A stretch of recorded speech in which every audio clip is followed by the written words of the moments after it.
पिछले 3-4 दिनों में दुनिया में बड़े बड़े बदलाव आए हैं। सबसे बड़ा बदलाव तो यह आया है कि फ्रांस के अंदर जो मैक्रॉन लगातार इजराइल को समर्थन दे रहा था, वहां पर राइट विंग के जीतने की उम्मीद की जा रही थी। इजराइल ने अपना पूरा जोर लगाया हुआ था, लेकिन वहां पर लेफ्ट विंग जीता है। और जो राष्ट्रपति बनने वाले हैं मेलेनकॉन, उन्होंने बहुत साफ साफ पहले ही कहा है और अब भी कह रहे हैं कि हम फलस्तीन को मान्यता देंगे, फलस्तीन को एक आजाद देश के रूप में घोषित करेंगे। हालांकि ब्रिटेन के बारे में यह कह पाना आसान नहीं है। स्ट्रेमर जो हैं वो हैं तो लेबर पार्टी के, लेकिन लेबर पार्टी से उन्होंने कुल मिला जुला के सारे फलस्तीनी सपोर्टर्स को बाहर कर दिया था और उनको इजराइल के सपोर्टर के रूप में देखा जाता है। लेकिन चुने जाने के बाद उन्होंने तुरंत सीज फायर की बात की है, जंग को रोकने की बात की है। इधर ईरान में लिबरल नेता के जीतने के बाद कई लोगों को यह उम्मीद थी कि शायद इजराइल पर उनका स्टैंस बदले, लेकिन उन्होंने बिल्कुल क्लियर कर दिया है कि हिजबुल्लाह को, हमास को वो सपोर्ट करते रहेंगे। इस बीच में वहां हालात ऐसे बदले हैं कि हमास ने अब डिफेंस की जगह अटैक करना तय किया है,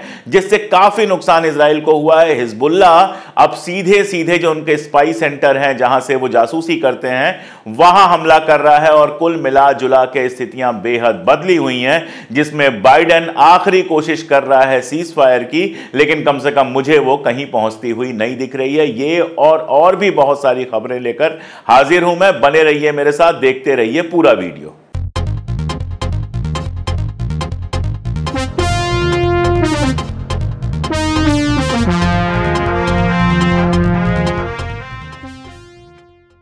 नमस्कार, मैं अशोक कुमार पांडे और स्वागत है आपका टीसीएच पर। हाजिर हूं इजराइल, फलस्तीन और इसके बहाने सारी दुनिया की ढेर सारी डिटेल्स लेकर। इधर इजराइल और फलस्तीन पे वीडियोस कम किए हैं मैंने, थोड़ा गैप लेना शुरू किया है, क्योंकि चीजें उतनी तेजी से बदल नहीं रही हैं जितनी 2 महीने 3 महीने पहले बदल रही थी। तो जब कोई नई अपडेट्स आती हैं तभी मैं आपके बीच में लेकर आता हूं। सबसे बड़ी अपडेट अगर आप कोई देखेंगे तो वो ये है कि हमास ने अपनी टेक्निक में पूरी तरह से बदलाव किया है। पहले हमास की लंबे समय तक टेक्निक ये रही कि वो डिफेंस पे खेले, वो डिफेंस करे, बचाए, पहला अटैक करने से वो बच रहा था।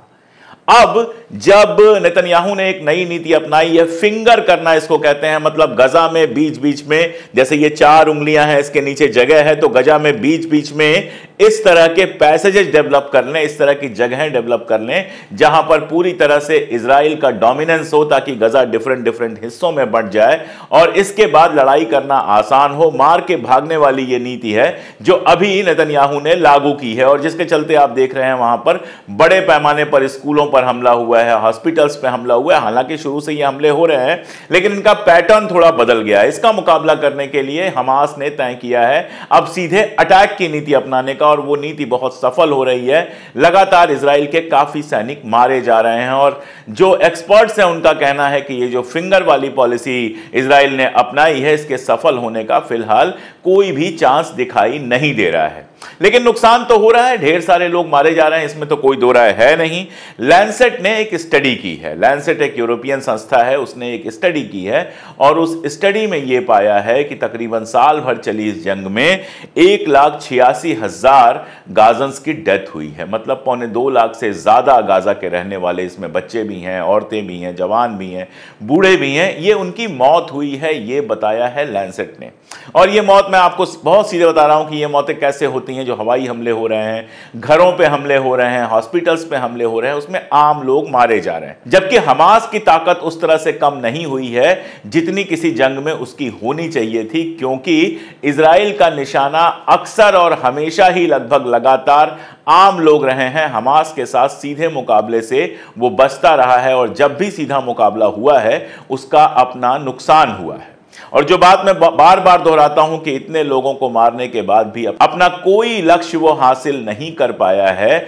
और आप देख रहे हैं कि ना तो वो अपने जिन लोगों को अगवा किया गया था उनको रिहा करा पाया है, और ना ही हमास को खत्म करने का जो उसका शुरू से प्लान था, जो शुरू से घोषणा थी कि हम हमास को खत्म कर देंगे, वो हमास को खत्म भी नहीं कर पाया। इस बीच में एक से एक रिपोर्ट्स आ रही हैं जो रिपोर्ट इजराइल की पोल खोल रही हैं। जैसे एक रिपोर्ट आई जिसमें यह बताया गया गया कि हानिबल मेथड इन्होंने अपनाया 7 अक्टूबर को। इसका मतलब क्या है? इसका मतलब यह है कि इन्होंने कहा कि हमास किसी भी हालत में हमारे सैनिकों को अगवा नहीं कर पाए, अगर जरूरत पड़े तो अपने सैनिकों को खुद मार दो, लेकिन उनको अगवा न करने दो। तो अब ये रिपोर्ट्स आ रही हैं कि 7 अक्टूबर को जो हत्याएं हुई थी उनमें से ज्यादातर हत्याएं इजराइल ने खुद की थी, जिनका आरोप हमास के ऊपर मढ़ दिया गया था।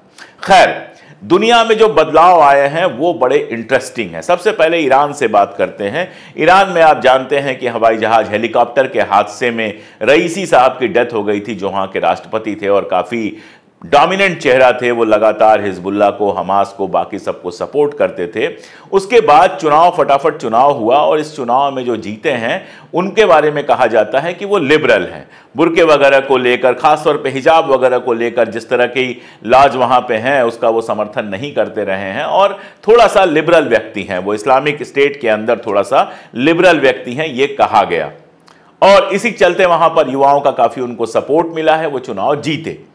अब माना यह जा रहा था कि उनके सत्ता में आने के बाद शायद हिजबुल्लाह या हमास या जो ट्रायंगल है उसको उस तरह का सपोर्ट ना मिले, लेकिन उन्होंने बिल्कुल क्लियर कर दिया है कि यह सपोर्ट जारी रहेगा। दरअसल कंफ्यूजन लोगों का यह हो जाता है कि जो लिबरल है वो सब अमेरिका के साथ खड़ा है। यह बिल्कुल गलत है। लिबरल होना एक बात होती है, अमेरिका के साथ खड़े होना दूसरी बात होती है। लिबरल अपने समाज के भीतर के लिए वो हैं, लेकिन ईरान की जो पॉलिसी है, जो एंटी इजराइल है, उससे उनको कोई भी दिक्कत नहीं है। वो वही पॉलिसी है उनकी जो रईसी की पॉलिसी है। इसलिए ऐसे लोग जो बहुत उम्मीदें लगाए बैठे थे कि ईरान में राष्ट्रपति बदलने से पूरा माहौल बदल जाएगा, उनको थोड़ा सा अपनी उम्मीदों को रोक लेना चाहिए, उम्मीदों को विराम देना चाहिए। कुछ नहीं बदलने वाला है। लगातार ये खबरें आ रही हैं कि ईरान अपनी मिसाइल क्षमता को बढ़ा रहा है और हिजबुल्लाह हमास को जिस तरह का समर्थन ईरान दे रहा था, ठीक वैसा ही समर्थन जारी रहेगा। और उसका असर यह हुआ है कि हिजबुल्लाह ने दुगुनी ताकत से हमला करना शुरू कर दिया है इजराइल के ऊपर। मैं आपको बताऊं, वहां पर जबल अल शेख है। जबल आप जानते हैं पहाड़ को कहा जाता है। जबल अल शेख है जिस पर कब्जा किया हुआ है, जो कब्जाई हुई टेरिटरी है इजराइल की। इस जगह का उपयोग करता है इजराइल स्पाई करने के लिए, यानी वहां से स्पाई करता है कि लेबनान के अंदर कहां क्या है, कहां सैनिक ठिकाने हैं, कहां क्या है, ये सारा कुछ करता है और उसको बहुत इंपॉर्टेंट मानता है।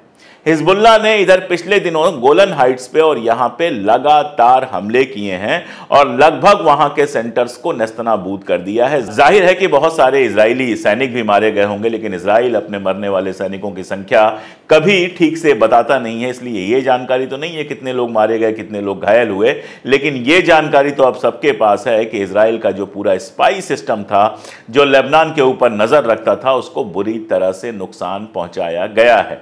ये इजराइल के उस दावे को भी पूरी तरह से खारिज कर देता है कि उसका जो सिक्योरिटी सिस्टम है वो इतना मजबूत है कि उसको तोड़ के कोई अंदर घुस नहीं सकता। मैंने पहले भी बताया था कि हिजबुल्लाह ने कैसे अपने ड्रोन उन इलाकों में भेज दिए थे जिन इलाकों को सुपर सेफ कहा जाता है, और अब उसके बाद गोलन हाइट्स पे और जबल अल शेख पे जिस तरह से हमला किया हिजबुल्लाह ने, बहुत क्लियर है कि इजराइल फिलहाल हिम्मत नहीं कर पा रहा है फुल स्केल वार में जाने की, हिजबुल्लाह के खिलाफ फुल स्केल वार में जाने की, क्योंकि उसको पता है कि इस वार में उसका भी उतना ही नुकसान होगा जितना हिजबुल्लाह का, उससे ज्यादा नुकसान भी हो सकता है।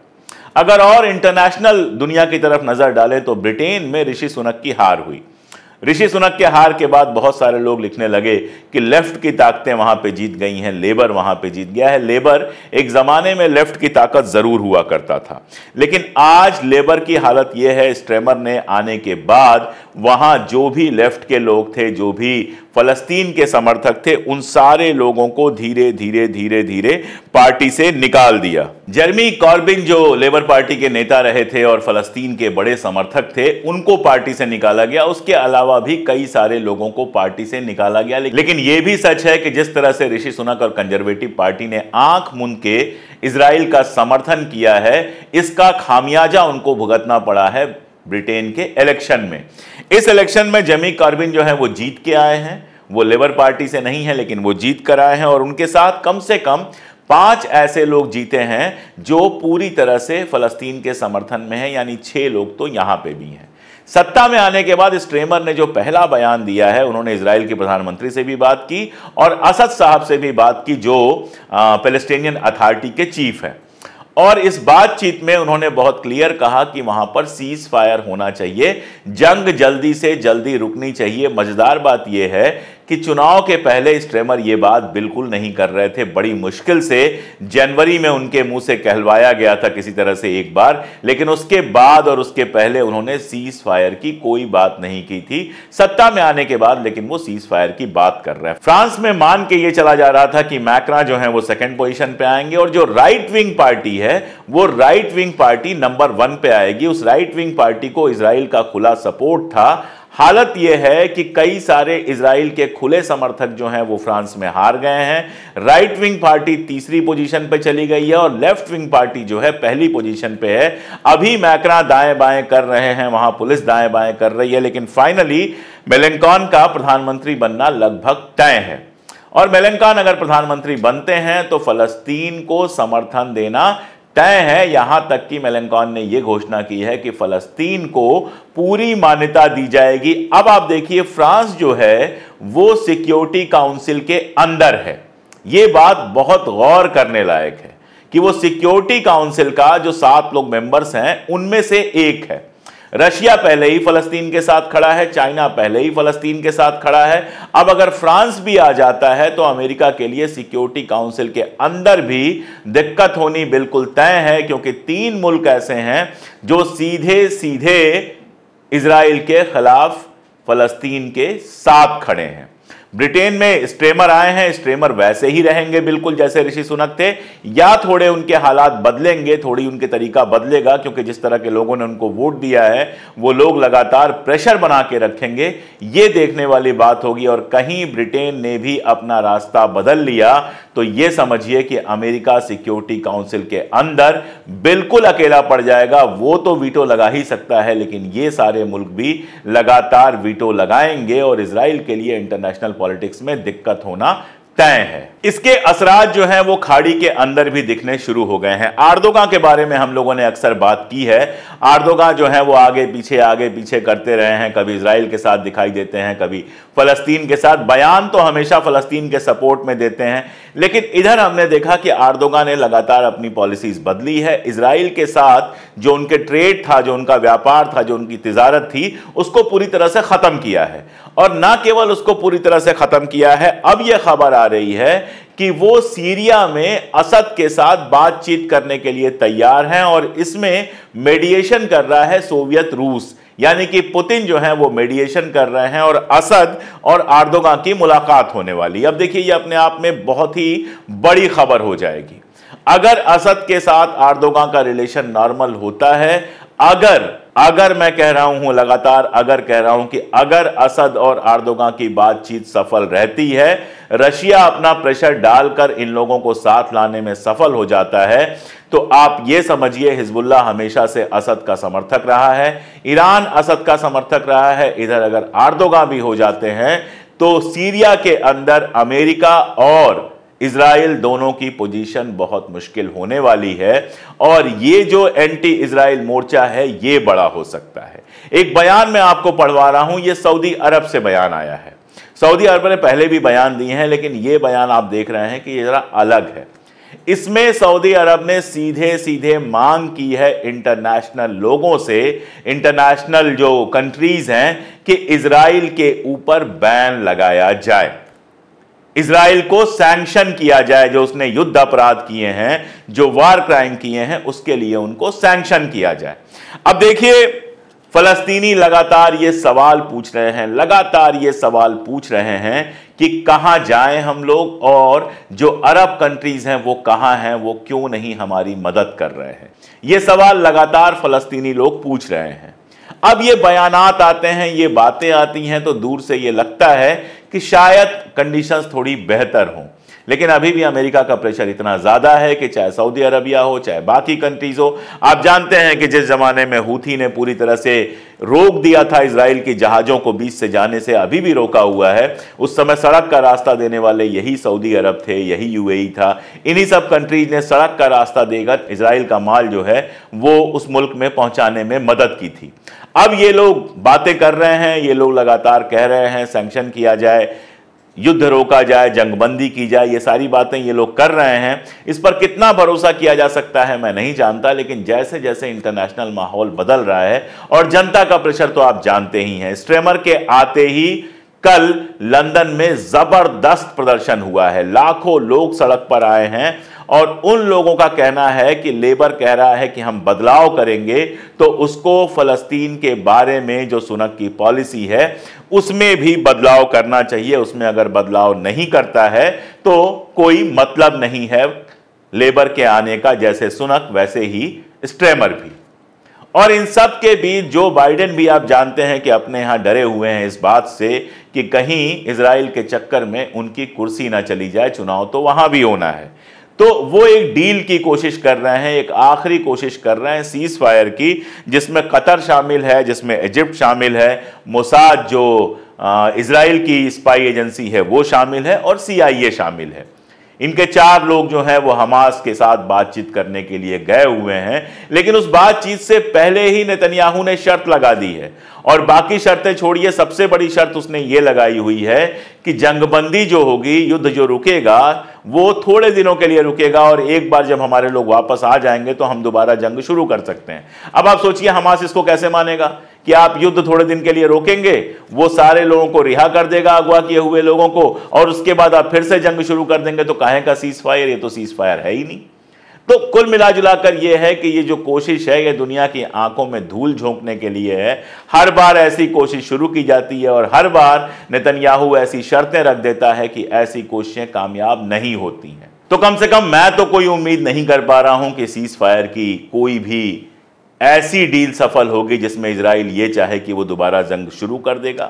हाँ, ये जरूर है कि इजराइल के अंदर जिस तरह से प्रेशर पड़ रहा है, इजराइल के अंदर जिस तरह से इलेक्शन कराए जाने की मांग हो रही है, जिस तरह से जो वहां पर सर्वे हुए हैं उसमें नेतन्याहू को यह बताया जा रहा है कि वो अगले चुनाव में हार जाएगा, वहां की जनता के प्रेशर से या फिर फ्रांस, इंग्लैंड और खाड़ी के देशों के प्रेशर की वजह से अगर जंग रुके तो रुके। लेकिन फिलहाल मुझे ये जंग रुकती हुई नजर नहीं आ रही है। फिलहाल ये जंग, ये तबाही मुझे लगता है कि अभी कुछ दिन और चलेगी। हाँ, ये मैं जरूर जानता हूं कि अगर दुनिया को यह लगता है कि इस जंग से सिर्फ और सिर्फ फलस्तीन तबाह हो रहा है तो ये बात दिमाग से निकाल देनी चाहिए। ये जंग जिस तरह से नॉर्दर्न बॉर्डर्स पे बढ़ रही है, जिस तरह से हूथी और जो इराकी मिलिशिया है वो लगातार आक्रमण कर रहे हैं, इजराइल का भी काफी नुकसान हो रहा है, होगा। अभी वो दिखाई नहीं दे रहा है, लेकिन जिस तरह की सोसाइटी बना दी है इजराइल को, जिस तरह लगातार जंग में झोंके जा रहा है, ये बिल्कुल तय है कि चाहे ट्रंप आ जाए, चाहे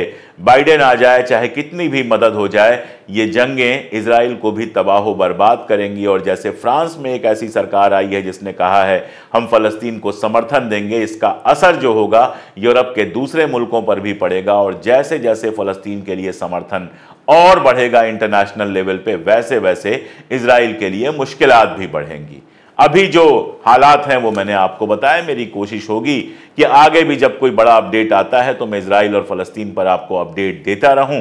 आप भी जुड़े रहिए हमारे साथ। मेंबरशिप लेना चाहते हैं, मेंबरशिप ले लीजिए, बड़ा आसान है, 3 रुपए रोज से भी कम की मेंबरशिप है। सुपर थैंक्स देना चाहें तो जिस मुल्क से आप हैं वहां की करेंसी में हमें सुपर थैंक्स दे सकते हैं। और कम से कम कमेंट करके तो ये बताएं ही कि आप लोग इजराइल पे और कितना सुनना चाहते हैं, क्या सुनना चाहते हैं, क्या जानकारी और डिटेल मुझसे चाहते हैं। और अगर वीडियो आपको अच्छा लगता है तो इसको अपने दोस्तों तक, अपने रिश्तेदारों तक जरूर पहुंचाएं। आज के लिए इतना ही, बहुत शुक्रिया।